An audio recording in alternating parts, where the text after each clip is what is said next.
세례 요한입니다. 요단에서 세례를 줬던, 예수님께 세례를 줬던 세례 요한입니다. 그 사명이 참 대단합니다. 구약에 기라성 같은 선지자들이 많이 있었지만은 그런 선지자들과 비교가 안 되는 아주 특별한 사명이 이 요한에게 있었습니다.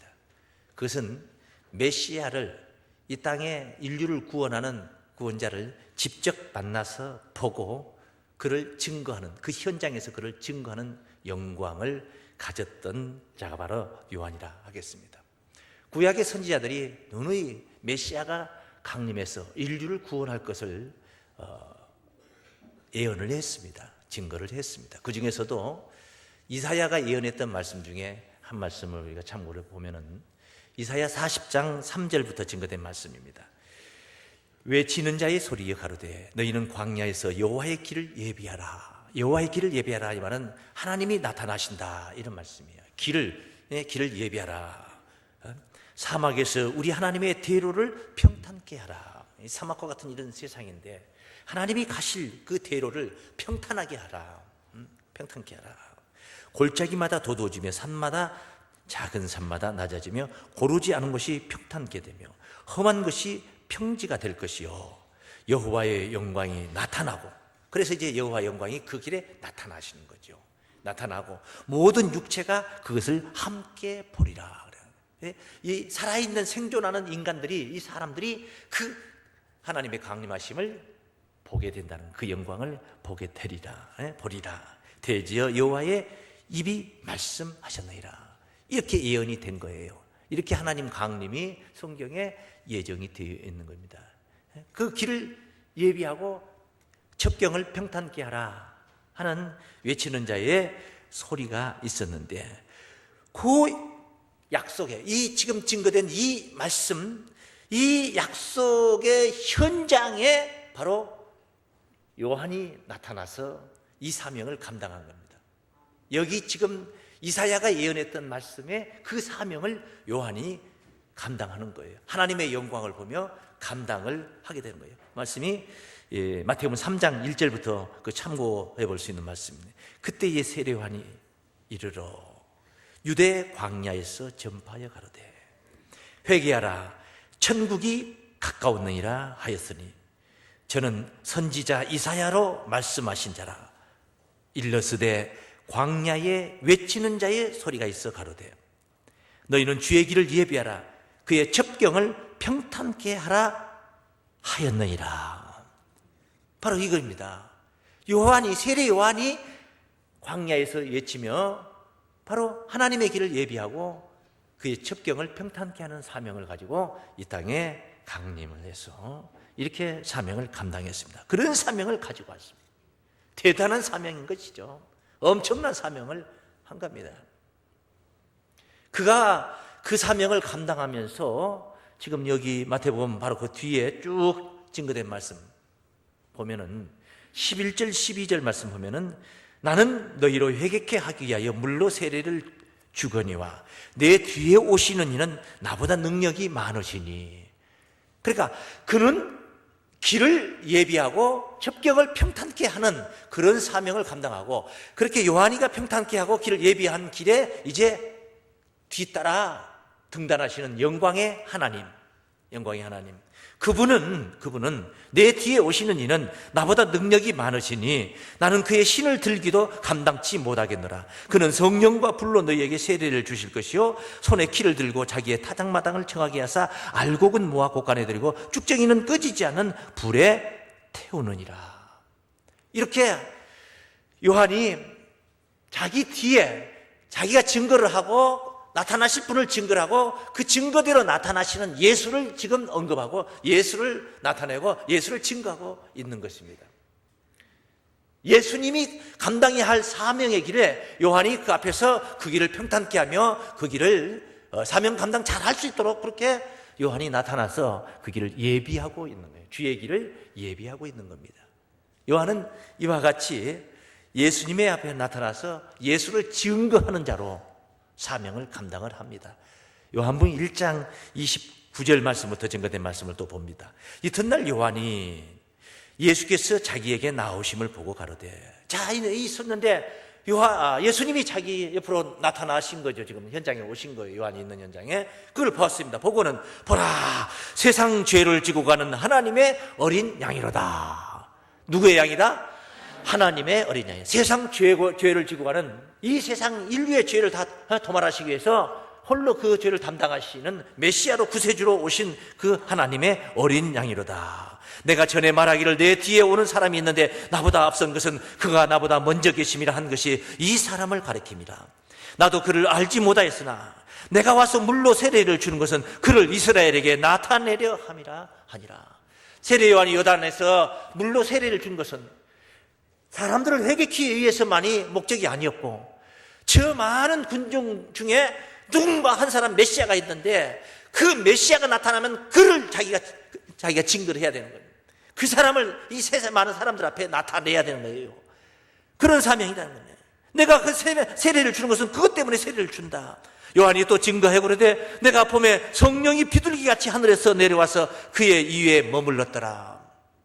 요한이 예수님이 오셔서 요한 앞에 세례를 받는데 보니까, 세례를 받는 순간 보니까 성령이 하늘에서 내려와서 예수님 위에 머물더라는 겁니다. 그것을 요한이 본 거예요. 맞다. 나도 그가 메시아인 줄을 몰랐는데, 예수가 메시아인 줄을 몰랐는데 지금 이 광경을 보니까 이분이 메시아더라는 것입니다. 인류를 구하는 메시아더라는 겁니다. 그래서 내가 알게 되었다, 그 말이에요. 저가 세상 죄를 짊어지고 가는 하나님의 양이라는 것을 자기가 어찌 알았겠느냐? 하나님이 바로 성령을 보내시며 그의 머리 위에 내리시는 것을 보면서 내가 그것을 알았다. 그의 이에 머물더라. 나도 그를 알지 못하였으나 나를 보내어 물로 세례를 주라 하신 그이가, 나를 보내어 물로 세례를 주라 하신 그이 누구의 하나님이시지요? 그가 나에게 말씀하시되 성령이 내려서 누구 위에든지 머무는 것을 보고선 그가 곧 성령으로 세례를 주는 이인 줄 알라 하셨기에 내가 보고 그가 하나님의 아들이심을 증거하였노라. 할렐루야. 하나님의 어린 양이요, 이가 바로 하나님의 아들이었다는 것입니다. 요단에서 세례를 줄 때 이는 내 사랑하는 아들이여 나의 기뻐하는 자라 하는 음성을 요한이가 직접 들은 겁니다, 하나님께로부터. 그래서 그가 메시아라는 것을 자기가 뭐 끼임새를 차린 것도 아니고 넌지시어를 넘겨닫고 하는 소리도 아니고, 그것은 하나님이 보여주셨고 성령을 통해서 보여주셨고 들려주신 거예요. 그리고 그가 그를 증거해야 될 사명을 가지고 요한은 나타났던 것입니다. 평범하게 나타난 자가 아니에요. 그런 자가 아니에요. 메시아를 증거하는 사명, 메시아의 사명을 잘 감당하기 용이하게 앞에 한 발 먼저 와서 길을 닦으며 그렇게 증거하는 겁니다. 그런 그가 오늘 본문에서 뜻밖의 질문을 하고 있습니다. 상상할 수 없는 그런 엄청난 질문을 예수님께 하고 있습니다. 요한이 옥에 갇혔습니다. 뭐 이유야 있습니다. 헤롯과 헤로디아 사건 때문에 그것을 비방하다가 정치적으로 잡혀서 옥에 갇혀 있습니다. 그 옥에 갇혀 있으면서 이제 요한이 가만히 들어보니까 예수님이 돌아다니면서 여러 가지 기적을 행하시고 이렇게 행하시는 행적을 이야기를 듣고 있는 것입니다. 자기가 옥에 갇혀 있어야 되는 게 아니라 나가서 예수 앞에 나가서 먼저 예수님이 사명 감당 잘할 수 있도록 주의 길을 예비해야 되는 것입니다. 그런데 지금 옥에 갇혔습니다. 옥에 갇혀서 자신의 제자들이 와가지고 전하는 소식을 지금 요한이 듣고 있습니다. 참 이상합니다. 왜 자기의 제자들이 있었을까? 그것도 이상합니다. 주의 길을 예비하고 주님을 위해서 많은 백성들을 예비하는 자였다면 다 안드레도 본래 요한의 제자였어요. 그런데 예수를 만나서 그가 세상 죄를 지고 하는 하나님의 어린 양이로다 하는 소리를 안드레가 듣고 그를 따라간 겁니다. 찾아간 거예요. 그래서 예수님의 제자가 된 거예요. 요한의 제자였는데 예수님의 제자가 된 거예요. 그와 같이 모든 제자들이 예수님의 제자가 되어야 되는데 그는 옥에서 자기의 제자들을 데리고 있었다는 것을 여기 본문에서 우리가 확인을 해보게 됩니다. 예수께서 12제자에게 명하시기를 마치고 이에 저희 여러 동네에서 가르치시며 전도하시려고 거기를 떠나가시니라. 요한이 옥에서 그리스도의 하신 일을 듣고 제자들을 보내요. 그리스도의 하신 일을 듣고 제자들을 보내요. 여기 제자라는 것은 베드로를 위시한 예수님의 제자를 말하는 게 아니라 요한 자기의 제자를 얘기하는 거예요. 자신의 제자들을 보내요. 예수께 여짜오되 요한이 옥에 있으니까 직접 여쭈지 못하고 있습니다. 자기 제자들을 보내서 예수님께 여쭈고 있습니다. 오실 그이가 당신이 오니까 우리가 다른 일을 기다리오리까? 오실 그이가 당신이 맞습니까? 아니면 당신 틀리고 당신 까짜고 딴 사람이 메시아로 오늘 오게 되어 있는 것입니까? 이걸 묻고 있는 겁니다. 예수가 메시아라는 것은 하나님이 가르쳐 주셨고 자기가 보았고 들었습니다. 그리고 자기 입으로 증거를 했던 거예요. 저 세상 죄를 지거나 하나님의 어린 양이라는 그랬습니다. 나는 물로 세례를 주면 그는 불과 성령으로 세례를 준다. 그가 자기 입으로 증거를 했던 거예요. 그런데 지금 현실적으로 그는 옥에 갇혀 있습니다. 옥에 갇혀 있으면서 자신의 제자를 보내서 예수님께 이런 얼토당토하는 이런 질문을 지금 하고 있습니다. 다른 이도 아니에요. 요한이 어떻게 그런 질문을 할 수가 있느냐 말이에요. 세상 만인이 다 그런 질문을 한다 해도 요한만큼은 그가 메시아라는 것을 아는가 잘 알지 않습니까? 특히 예수를 누가 그런 질문을 하더라도 옆에서 대변하면서 이분이 진짜 메시아입니다. 내가 보았고 내가 들었다. 이렇게 대변을 해줘야 될 자가 요한이 아니겠습니까? 그런데 요한은 당신이 메시아 맞습니까? 아니면 우리가 다른 일을 기다려야 합니까? 하고 물었습니다. 흔들렸다는 것입니다. 심령이 흔들려 믿음이 예수님에 대한 믿음이 흔들렸다는 거예요. 왜 그랬겠습니까? 이유는 물론 또 있어요. 정황으로 보면 이유가 있어요. 지금 요한이 옥에 갇혀 있잖아요. 그런데 예수님이 그 옥에 갇혀 있는 요한을 지금 가서 안진병이를 일으키고 문둥병자를 고치고 죽은 자를 살리고 소경의 눈을 띄워주기는 하지만은 옥에 갇혀 있는 요한은 꺼내주지는 않고 있습니다. 성경에 메시아가 이 땅에 오시면은 갇힌 자를 그 옥에서 꺼내준다는 이야기 약속이 있어요. 이사야 42장 말씀 한번 참고해 보겠습니다. 6절입니다. 6절. 나 여호와가 의로 너를 불렀은즉 내가 네 손을 잡아 너를 보호하며 너를 세워 백성의 언약과 이방의 빛이 되게 하리니. 이 이방의 빛으로 오신 분이 바로 누구냐면 예수님이십니다. 예루살렘의 시므온도 그것을 증거를 했던 거예요. 네가 소경의 눈을 밝히며 갇힌 자를 옥에서 이끌어내며 흑암에 처한 자를 간에서 나오게 하리라. 갇힌 자를 구체적으로 써놨어요. 갇힌 자를 옥에서 이끌어내며. 메시아는 이 땅에 와서 갇힌 자를 옥에서 이끌어내는 이런 사명을 하기로 되어 있어요. 예수님의 사명 맞습니다. 그거 예수님의 사명 맞습니다. 누가복음에서도 보면은 이사야 61장 1절을 이사야를 빙자해서 증거했던 메시아의 그 사명에 관해서 증거했던 말씀이 누가복음 4장 17절에서부터 그 예수님이 직접 증거했던 말씀이 그 말씀이 있습니다. 그 말씀도 한번 참고해 볼까요? 17절. 선지자 이사야의 글을 이사야 61장 1절의 이야기입니다. 이사야가 예언했던 말씀. 책을 펴서 이렇게 기록한 데를 찾으시니 곧 주의 성령이 내게 임하셨으니 이는 가난한 자에게 복음을 전하게 하시려고 내게 기름을 부으시고 나를 보내사 포로된 자에게 자유를 포로된 자에게 무엇을? 자유를. 갇힌 자를 놓이는 거예요. 그것이 이사야 61장에서는 그냥 그 용어를 그렇게 썼어요. 갇힌 자를 놓는다는 것으로 그렇게 썼어요. 실제로 예수님이 포로된 자에게 자유를 이렇게 좀 변형을 한 거죠. 같은 말이니까. 눈먼 자에게 다시 보게 함을 전파하며 눌린 자를 자유케 하고 주의 은혜의 해를 전파하게 하려 하심이라 하였더라. 책을 덮어 그 맡은 자에게 주시고 앉으시니 회당에 있는 자들이 다 주목하여 보더라. 주목하여 보더라. 이에 예수께서 저희에게 말씀하시되 이 글이 오늘날 너희 귀에 응하였느니라. 이 이사야 61장 이 이야기가, 이 약속이, 이 예언이 오늘날 너희 귀에 응하였느니라. 이 말은 그게 바로 나를 통해서 너희들에게 응할 예언이었다 이 말이에요. 우리 주님을 통해서 이루어질 약속이었다 이 말이에요. 주님이 바로 갇힌 자를 놓아주는 사명을 감당을 해야 될 사명이었습니다. 맞습니다.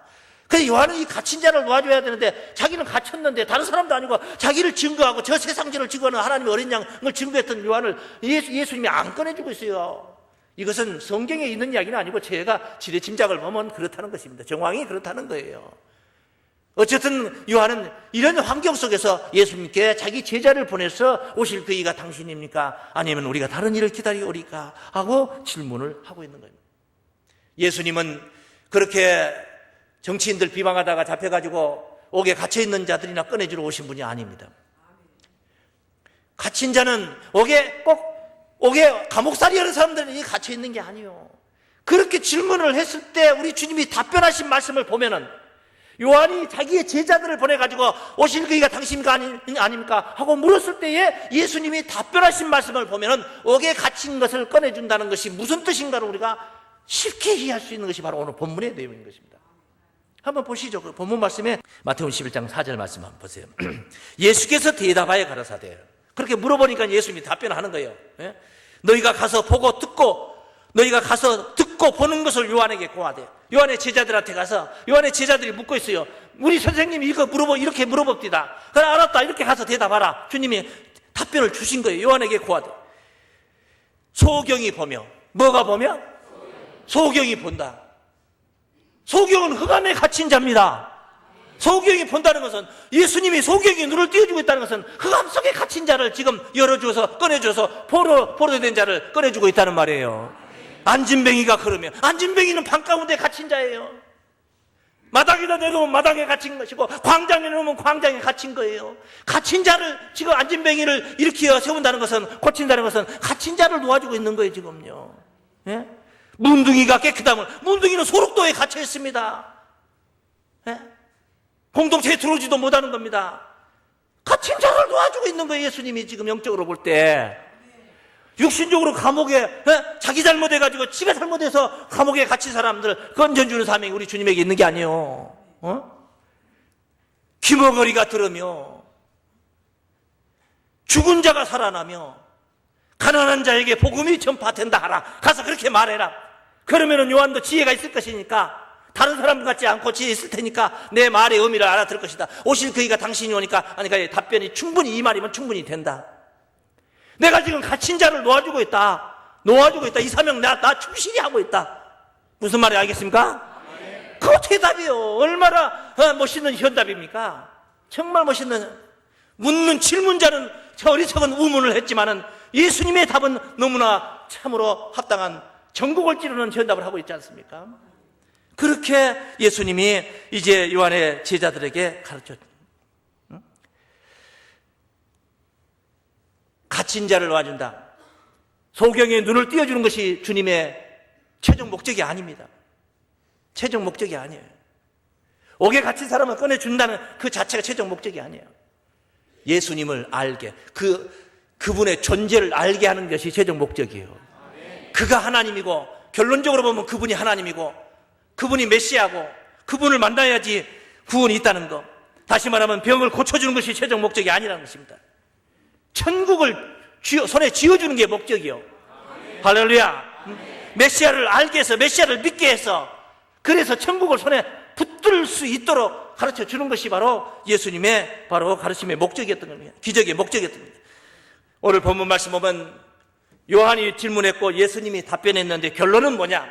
이 질문과 답변 속에 나타난 이제 결론이 뭐였냐? 우리 주님이 그 다음 말씀에서 본문 4절, 5절 답변하시고 6절 말씀에서 주님이 그 말씀을 언급을 하셨습니다. 자, 이 말을 예수님이 답변을 듣고 이제 요한의 제자들이 갑니다. 그렇게 전파된다 하라. 누구든지 나를 인하여, 보세요. 6절 말씀에 누구든지 나를 인하여 실족하지 아니하는 자가 복이 있도다. 왜 갑자기 이 실족 얘기를 하느냐 말이에요. 누구한테 하는 소리입니까? 베드로에게 하는 소리였겠습니까? 안드레에게 했던 소리겠습니까? 누구에게 하는 소리입니까? 요한이 지금 실족하고 있잖아요. 메시아를 불신하고 있잖아요. 오실 그이가 당신입니까 아닙니까 하고 지금 질문하고 있는 것이, 모르는 자가, 어리석은 자가, 한 번도 들어보지 못한 자가 당신 혹시 꼭 메시아 같은데 진짜 메시아 맞습니까 아닙니까? 물어볼 수 있어요. 얼마든지 있어요. 교회 안 다니는 사람들이 교회에 관해서 물어볼 수 있고 예수에 관해서 물어볼 수 있어요. 장로가 물어본다, 권사가 물어본다, 목사가 물어본다, 오래된 집사들이 물어본다. 예수가 누구냐고 물어본다면 그건 아닙니다. 그건 아니에요. 그건 잘못된 거예요. 요한이 예수를 물어본다는 것은 그건 잘못된 거란 말이에요. 생각이 불신이 들어갔다는 것입니다. 불신이 메시아에 대한. 그래서 주님이 그 말씀을 하신 거예요. 누구든지 나를 인하여 실족하지 않은 자가 복이 있도다. 그럼 누가 지금 누가 복이 없다는 거예요? 요한이 복이 없다는 겁니다. 요한이 실족했다는 거예요. 실족했다는 거예요. 실족이 뭐예요? 다리를 잘못 딛었다 이 말이죠. 발을 잘못 딛어서 삐걱해가지고 발이 삐었어요. 걷기가 심히 불편해졌어요. 예수가 메시아라는 사실을 확신이 없는 상태에서 요한이 자기 사명을 어떻게 감당할 수 있겠습니까?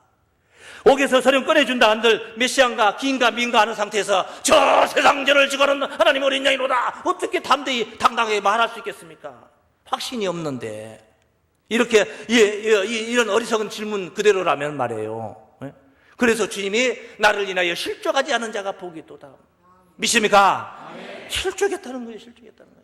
그런데 왜 그런 이야기를 오늘 우리에게 이 시점에서 우리가 이것을 읽어야 하는 것이고 왜 뭐 때문에 여기 기록해서 우리들로 하여금 읽도록 이렇게 말씀 속에 가지런히 정돈을 해 놓았느냐. 오늘 여러분과 같이 그 교훈을 듣게 될 줄을 믿습니다. 그 교훈을 듣고 여러분의 신앙을 보다 더 반듯하게 실족 아닌 반석과 같은 신앙으로 반드시 세우는 그런 시간들이 되시기를 바랍니다. 바로 우리를 경계하는 교훈이 이 속에 있다는 거예요. 우리를 경계하고 있는 교훈이 이 속에 있다는 거예요. 뭐냐? 첫째 뭐냐? 요한이 마음이 이랬다 저랬다 하는 거예요. 이랬다 저랬다 하면 뭐가 생각나요? 시계추. 근데 시계추는요 이렇게 이러질 않습니다. 그럼 어떻게 하느냐? 이럽니다. 시계추는. 이거는 뭐냐? 갈대입니다. 갈대. 우리 주님이 갈대 이야기를 한 겁니다. 갈대 이야기. 다 함께 우리 한번 따라하겠습니다. 갈대와 같이 흔들리는 자를 경계하자. 갈대는 흔들립니다. 그래도 갈대가 다행인 것은 올 때가 있으니까. 이게 넘어져 버리면 어떡합니까? 그런데 갔다 왔다 이러는 거죠. 이 오늘 본문의 그것을 우리에게 교훈합니다. 11장 7절 말씀을 보세요. 저희가 떠나가며 요한의 제자들이 이제 간 거예요. 예수께서 우리에게 요한에 대하여 말씀하시되 너희가 무엇을 보려고 광야에 나갔더냐? 너희가 무엇을 보려고 어디에 나갔더냐? 광야에는 뭐가 있는데? 외치는 자의 소리가 있는 거예요. 광야에는 뭐가 있다고요? 외치는 자의 소리가 있단 말이에요. 세례 요한이 거기서 광야에서 외쳤던 거예요. 어마어마한 많은 군중들이 유대인들이 거기에 요한에게 쫓아가서 요한의 소리를 들었던 겁니다.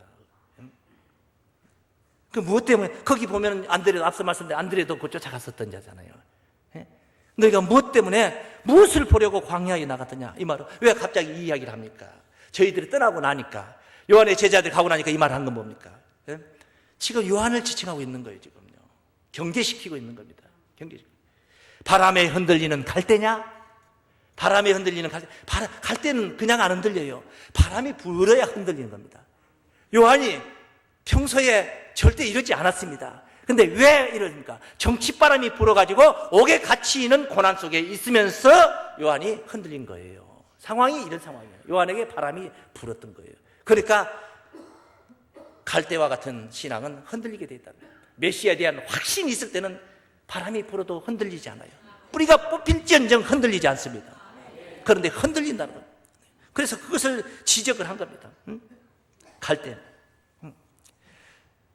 옥에 갇힌 생활 중에서 불신이 생성된 겁니다. 여러분, 아무리 환경이 고약해도 이 진리를 따르는 여러분의 신앙 굳건하시기를 축원합니다.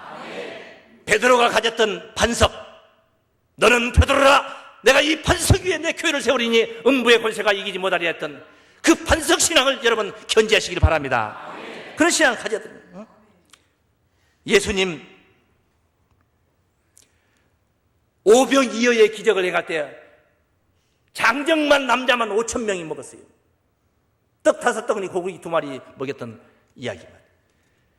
그때 우리 주님이 살과 피를 먹어야 너희들에게 생명이 있다는 메시지를 전하니까 정말 깊은 내용을 증가하니까 사람들이 1명 2명 다 도망치고 말았습니다. 그 수많은 군중들이 다 도망갔습니다. 제자들에게 주님께서 말씀, 너희도 가려느냐? 얼마나 속이 상했으면 너희도 가려냐 했겠냐면, 베드로가 말했습니다. 영생의 말씀이 여기 있음에 우리가 네게로 가오리까. 이런 신앙을 여러분이 갖기를 바랍니다. 이런 신앙을 갈 때 신앙 안 됩니다. 두 번째입니다. 세상의 화려한 옷을 바라보는 자가 되어서는 안 됩니다. 한번 따라하겠습니다. 세상의 화려한 옷을 바라보지 말자. 하늘을 봐야 됩니다. 하나님의 세계를 봐야 되는데 세상의 화려한 옷을 바라본다는 거예요. 오늘 성경에서는 부드러운 옷이라고 합니다. 부드러운, 한번 보세요. 8절 말씀에. 그러면 너희가 갈대를 보러 나갔냐 하고 나서, 그러면 너희가 무엇을 보려고 나갔더냐? 그게 아니라면 뭐 때문에 나갔냐? 부드러운 옷을 입은 사람이냐? 세리원이 약대 털옷을 입고 가죽으로 띠를 띠고 그렇게 광야에서 외쳤던 거예요. 부드러운 옷을 입은 자냐? 뭐 때문에 그러면 거기 나갔냐? 요한이 명문의 가문에서 태어나서, 요한은 그렇습니다. 요한은 정말 그 가정은 명문의 가문입니다. 레위 지파의 유력한 가문이었습니다.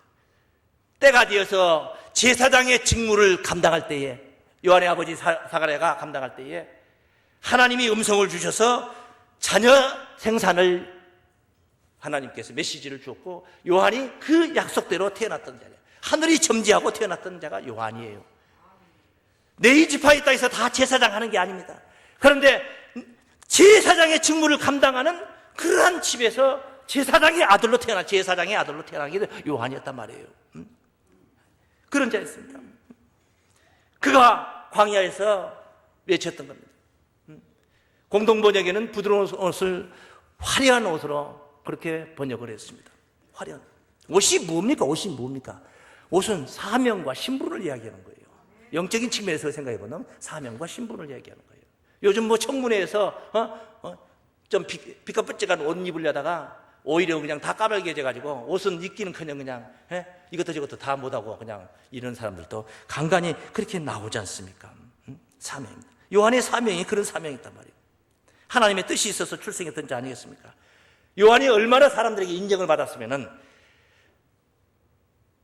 그렇게 아주 강렬하게 사람들을 그냥 강하게 질책을 해도 어느 누구 하나 요한을 되돌려서 핍박하는 사람이 없었어요.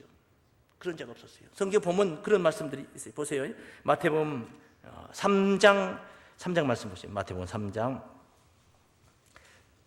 4절 말씀 보면, 조금 전에 우리가 3절까지 읽었던 그 광야에 외치는 소리 이야기.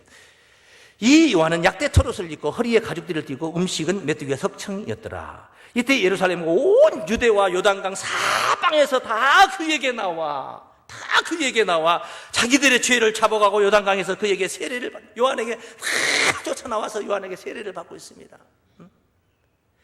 요한이 많은 바리새인과 사두개인이 세례 베푸는데 오는 것을 보고 이르되, 수많은 군중들이 오고 있습니다. 바리새인들도 오고 사두개인들도 다 오는 거예요. 독사의 자식들아, 누가 너희를 가르쳐 임박한 진노를 피하라더냐? 독사의 자식들아, 이 유대교 정통들이 지금 들어오고 있어요. 그런데도 막 독사의 자식들아, 회개에 합당한 열매를 맺고 속으로 아브라함이 우리 조상이라 생각지 말라. 내가 너희에게 이르노니 하나님이 능히 이 돌들로도 아브라함의 자손이 되게 하시리라. 이렇게 신랄하게, 이렇게 강하게 그들을 질책을 해도 어느 누구 하나 요한에게 대적하는 자가 없었어요. 대꾸하는 자가 없었어요. 다 받아들였어요. 그렇게 강렬했던 자예요. 강했던 자예요. 그렇게 제사장의 아들로 태어나서 와가지고 이랬던 자가 화려합니다. 옷으로 사명으로 본다면 화려한 사명이에요. 화려한 옷입니다. 주님께서 그걸 지적하는 겁니다. 그런 화려한 옷을 보려고 광야에 나갔더냐? 부드러운 옷을 입은 것을 보네. 그는 왕궁에 있는 입니다. 진짜 이게 세상적으로 화려한 사명은 왕궁에 권세자들 있잖아요. 권세자들. 사명이 세상에 있다 이 말이에요. 세상이에요. 세 번째입니다. 세 번째. 그러면 뭐 때문에 나갔냐? 그것도 아니라면 또 그거 아니라면 뭐냐? 선지자를 보려고 나갔더냐? 요한이 선지자예요. 선지자. 대단한 자예요. 대단한 존재. 온 유대와 예루살렘이 다 모였대잖아요. 지금 전부 다 요한에게 와서 불복하고 머리 숙여서 다 세례받고 있잖아요. 선지자. 선지자를 보려고 나왔더냐 이 말이요. 예? 마태복음 11장 9절부터 증거된 말씀이 본문. 그러면 너희가 어찌하여 나갔더냐? 선지자를 보려더냐? 옳다. 내가 너희에게 이르노니 선지자보다도 나은 자니라. 이런 선지자가 없었다. 앞서 언급했죠. 구약의 기라성 같은 선지자들 많이 있었지만 요한과 같이 그 약속의 현장에서 약속의 메시아를 보고 그를 증거하는 자는 없었단 말이에요. 요한 말고 누가 있었냐면, 그러면 너희가 어찌하여 나갔더냐? 선지자를 보려더냐? 옳다. 내가 너희에게 이르노니 선지자보다 나은 자니라. 기록된 바 보라, 내가 내 사자를 네 앞에 보내노니 저가 네 길을 네 앞에 예비하리라 하신 것이 이 사람에 대한 말씀이니라. 내가 진실로 너희에게 이르노니 여자가 낳은 자 중에 세례 요한보다 큰 이가 일어남이 없도다. 이 사람들 중에 많은 선지자 중에 요한보다 더 큰 이가 없다. 그 정도로 대단한 사명의 옷을 입었던 자가 요한이었단 말이에요. 요한이었던. 그러나 천국에서는 극히 작은 자라도 천국이 중요한 거예요. 여자가 낳은 자 중에서 가장 크고 적고 이게 중요한 게 아니고 천국이 중요한 거예요. 천국이. 하늘 천국. 천국에서는 따라서 극히 작은 자라도 저보다 크니라. 그러면 저보다 크니라. 그 큰 자들은 대박 난 거지만은 저보다 크니까 얼마나 대박 난 거잖아요. 그렇지만은 반대편에 있는 요한의 입장을 생각해 보세요. 극히 작은 자보다 작다고 하지 않습니까? 그 입장이었단 말이에요. 그렇습니다. 선지자를 보면 안 됩니다. 선지자를 보러 나갔느냐? 선지자를 보는 거 아닙니다. 선지자를 보는 이유는 선지자를 보기 위해서 보는 게 아닙니다. 그 속에서 주님을 만나기 위해서 보는 거예요. 네? 주님 따라하십니다. 선지자도 보지 말고 오직 주님만 보자. 할렐루야. 혹시 여러분이 저를 보고 교회 다니십니까? 우리 교회 다니신 분들이 혹시 이 목사 보고 목사 좋아서 교회 다니는 분들 계십니까? 언제든지 삐뚤어질 가망성이 아주 짙은 사람들입니다. 제가 조금 실수하면 여러분들은 삐뚤어지게 되어 있습니다. 다. 저를 보지 마십시오.